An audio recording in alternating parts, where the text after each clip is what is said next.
ये कहानी बेलापुर गांव की है, जहां पर सारे पक्षी अपने अपने मजबूत घरों में रहा करते थे। उसी जंगल में टोनी चिड़िया एक पेड़ की डाल पर रहा करती थी। उसका ना तो घर था और ना ही उसका परिवार था। वो बिल्कुल अकेली थी। उसकी इस मजबूरी के कारण कोई भी पक्षी उसकी मदद नहीं करता था। बारिश का मौसम भी आने वाला था। सारे पक्षियों ने अपने अपने घरों को मजबूत कर लिया था, ताकि बारिश के समय उन्हें किसी भी समस्या का सामना ना करना पड़े। एक दिन टोनी चिड़िया डाल पर बैठी हुई थी। तभी उसके पास कुछ पक्षी आते हैं। अरे ये गरीब चिड़िया कैसे एक डाल पर बैठकर अपनी जिंदगी गुजार रही है। इस चिड़िया को इतनी औकात कहाँ है जो ये एक मजबूत घर बना सके। अरे घर तो दूर की बात, इस चिड़िया से एक घोंसला भी नहीं बनाया जाएगा। सारे पक्षी टोनी के गरीब और बेघर होने का मजाक उड़ाते थे। टोनी चिड़िया उन पक्षियों की बातें सुनकर रोने लगती है। कुछ टाइम के बाद वो पक्षी वहां से चले जाते हैं।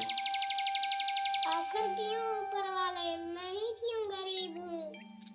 ना ही मेरे पास अपना परिवार है और ना ही मेरे पास अपना घर है। सारे पक्षी मेरी गरीबी का मजाक उड़ाते हैं। बेचारी टोनी चिड़िया वहीं डाल पर बैठकर रोने लगती है और शाम हो जाती है। फिर वो वहीं डाल पर सो जाती है। कुछ ही टाइम में तेज बारिश शुरू हो जाती है। फिर जंगल की सारी डालें टूट जाती हैं।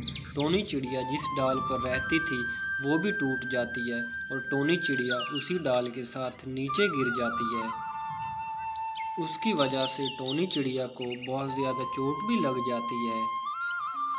फिर दूसरे पक्षी उसके पास आते हैं और कहते हैं, देखो इस गरीब चिड़िया को कैसे फटका खाकर नीचे गिरी है। ऐ मूर्ख, इसलिए कहते हैं कि पक्षियों को अपना घर मजबूत कर लेना चाहिए। अरे मेरे पैर में चोट लगी है, कोई मेरी मदद करे। मुझे बहुत दर्द हो रहा है। अरे भाग, तुझ गरीब को छूकर हमारे हाथ गंदे हो जाएंगे। सारे पक्षी टोनी का मजाक उड़ाकर वहां से चले जाते हैं और टोनी को जख्मी हालत में छोड़ जाते हैं। बेचारी टोनी चिड़िया बहुत मुश्किल से वहां से उड़कर दूर एक बांस के बाग में चली जाती है। सारे पक्षी ठीक कहते हैं, मुझे अपना पक्का घर बना लेना चाहिए, वरना मेरी हालत खराब ही हो जाएगी। लेकिन मैं पक्का घर कैसे बनाऊं? मेरे पास तो पैसे भी नहीं है जिससे मैं पक्का घर बना सकूं। कुछ टाइम सोचने के बाद टोनी चिड़िया को अपने पास रखी बांस की लकड़ियां दिखाई देती हैं। उसे एक आइडिया आता है। अरे वाह, ये तो बहुत सारी बांस की लकड़ियां हैं। क्यों ना मैं इन्हीं से अपना घर बना लूं। शायद मुझे सर छुपाने के लिए कोई जगह मिल जाए।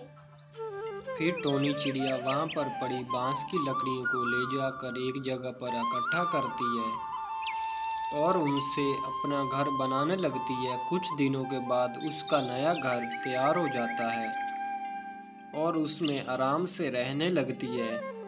थोड़े दिनों के बाद जंगल में बहुत तेज तूफान आता है, जिससे सारे पक्षियों के घर टूट जाते हैं। सभी पक्षी बहुत परेशान हो जाते हैं। उन्हें समझ नहीं आ रही होती कि अब क्या करें। अरे दोस्त, इस तूफान ने तो हमारे मजबूत घर तोड़ दिए।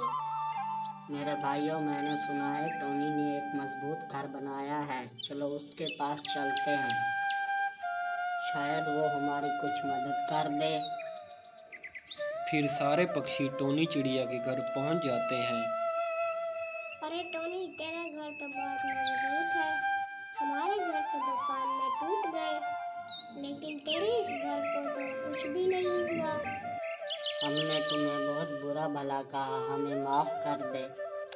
आज के बाद हम तुम्हें तंग नहीं करेंगे। फिर टोनी चिड़िया उन्हें अपने घर में बुला लेती है और सभी खुशी खुशी रहने लगते हैं।